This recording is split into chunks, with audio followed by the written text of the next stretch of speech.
എല്ലാവർക്കും നമസ്കാരം. ഇന്ന് നമ്മളൊരു പുതിയതല്ല ഒരു നാടൻ സംഭവമായിട്ടാണ് വന്നേക്കുന്നത്.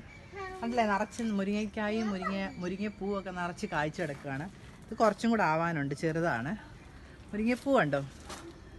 നമ്മളിന്ന് മുരിങ്ങപ്പൂ വെച്ചൊരു തോരനാണ് കാണിക്കാൻ പോകുന്നത്.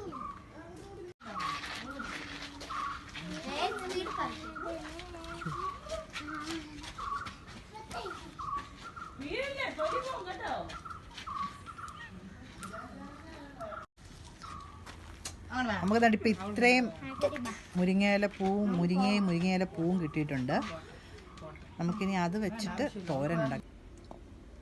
നമ്മുടെ മുരിങ്ങയിലപ്പൂവൊക്കെ അപ്പം കഴുകി വൃത്തിയാക്കി നമ്മൾ അതിലോട്ട് കൊച്ചുള്ളിയും പച്ചമുളകും അരിഞ്ഞ് ചേർക്കുവാണ്.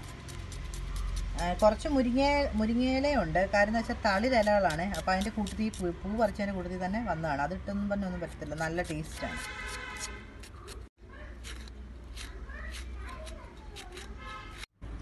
അപ്പോൾ നമ്മൾ മുരിങ്ങയില പൂവ് തോരൻ വെക്കാനുള്ള എല്ലാം അരിഞ്ഞ് വെച്ചിട്ടുണ്ട്. ഇതിനകത്ത് പച്ചമുളക്, കൊച്ചുള്ളി, ഒരു സവോളയും കൂടെ കുത്തി അരിഞ്ഞിട്ടുണ്ട്. പിന്നെ ഇതിനകത്ത് നമ്മൾ വേറൊരു സീക്രട്ട് ഇൻഗ്രീഡിയൻറ്റ് ചേർക്കുന്നുണ്ട്. 2 മുട്ടയും കൂടെ ചേർക്കുന്നുണ്ട്.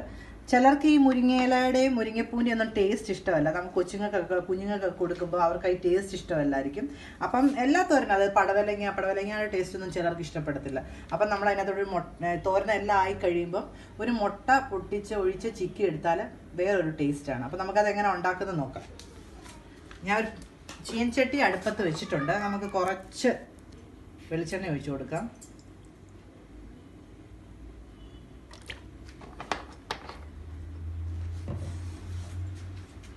ചട്ടി ചൂടായിട്ടിരിക്കുക. നമുക്ക് കടുക് പൊട്ടിക്കാം.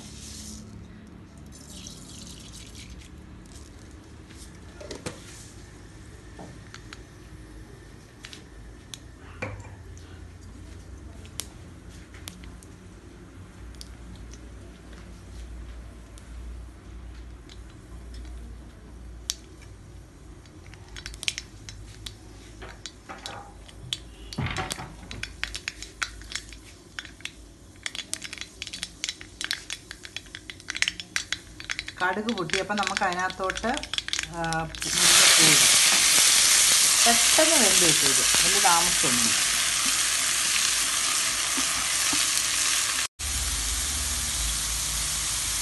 നമുക്ക് ഇച്ചിരി മഞ്ഞൾപ്പൊടി ആഡ് ചെയ്യാം. ഒരു 1/4 ടീസ്പൂൺ മഞ്ഞൾപ്പൊടി, ആവശ്യത്തിന് ഉപ്പ്. ഉപ്പ് ചേർക്കുമ്പോൾ ആദ്യം കുറച്ച് ചേർത്താൽ മതി, പിന്നെ ആയാലും നമുക്ക് ചേർക്കാറില്ല. ഇത് വേവുമ്പോൾ അങ്ങ് കുറവാകും കേട്ടോ. നമുക്കപ്പം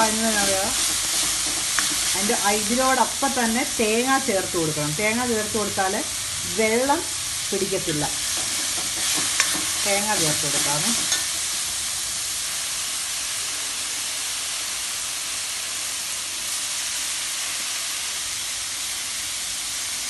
തേങ്ങ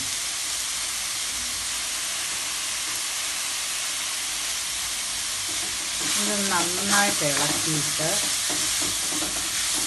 അടച്ചു വെക്കണം.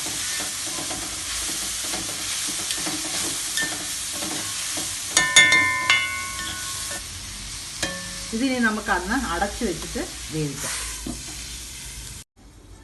തോരൻ ഇപ്പം വെന്ത് വേണം, നമുക്ക് നോക്കാം. നല്ല അടിപൊളിയായിട്ട് വെന്തിട്ടുണ്ട്. ഇതിന് ഒരുപാട് വേവില്ല, പൂവായതുകൊണ്ട് പെട്ടെന്ന് ജസ്റ്റ് ഒന്ന് ആവി കയറിയാൽ മതി, വേവും. അതുപോലെ മുരിങ്ങയില അങ്ങനെ തന്നെയാണ്. ഇത് കിളുന്നായതുകൊണ്ട് നമുക്ക് നോക്കാം. വെന്തിട്ടുണ്ട്. നമുക്കിതിനകത്തോട്ട് ഇനി നമ്മൾ ഈ മുട്ടയ്ക്കകത്തോട്ട് ഒരു ഇച്ചിരി മസാലപ്പൊടി ചേർത്ത് കൊടുക്കാം. ഗരം മസാല. കാര്യം മുട്ടയുടെ മണം ചിലപ്പം പിടിക്കത്തില്ല. ഒരിച്ചിരി ഉപ്പും കൂടെ കൊടുക്കാം. ഒരുപാട് കൂടുതൽ ആവശ്യത്തിന്, തോരൻ ആവശ്യത്തിന് ഉപ്പുണ്ട്. അതുകൊണ്ട് മുട്ടയ്ക്കുള്ള ഉപ്പ് മാത്രമാണ്. നന്നായിട്ട് ബീറ്റ് ചെയ്തിട്ട്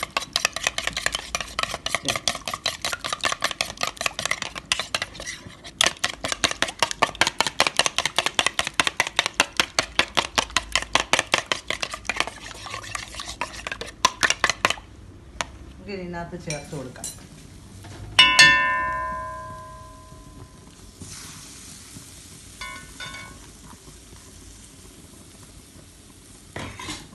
ഇതിനി ഇതൊന്ന് ചിക്കി ഇളക്കി കൊടുക്കണം, കാരണം ഇതൊന്ന് മുട്ടയൊന്ന് വേവണമല്ലോ.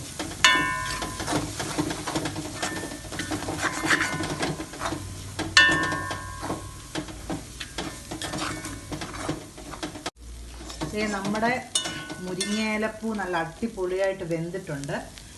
നല്ല ചിക്കി മുട്ടയും കൂടെ ചേർത്ത് നന്നായിട്ട് ചിക്കി എടുത്തിട്ടുണ്ട്. ഇത് കണ്ടോ, ഇതിപ്പം നല്ല ഒന്നേരുന്ന് തൊടാത്ത പോലെ നല്ല ചിക്കി എടുത്തിട്ടുണ്ട്. മുട്ടയും പൂവും എല്ലാം കൂടെ നല്ല ടേസ്റ്റാണ്, നല്ല ഹെൽത്തിയാണ്. കുഞ്ഞുങ്ങളെല്ലാം ഇത് കഴിക്കും കേട്ടോ. ഇങ്ങനെ കൊടുത്താൽ ഈ മുട്ട ചേർത്ത് കൊടുക്കുമ്പോഴേ അവരറിയത്തില്ല, ചോറിനകത്തൊക്കെ ഇളക്കി കൊടുത്താൽ. അപ്പോൾ എല്ലാവരും ഇത് ട്രൈ ചെയ്യണം, നല്ല റെസിപ്പിയാണ്. അപ്പം നമുക്കിത് പ്ലേറ്റിലോട്ട് മാറ്റാം. നമുക്കൊരു പാത്രത്തിലോട്ട് തോരൻ മാറ്റാവേ.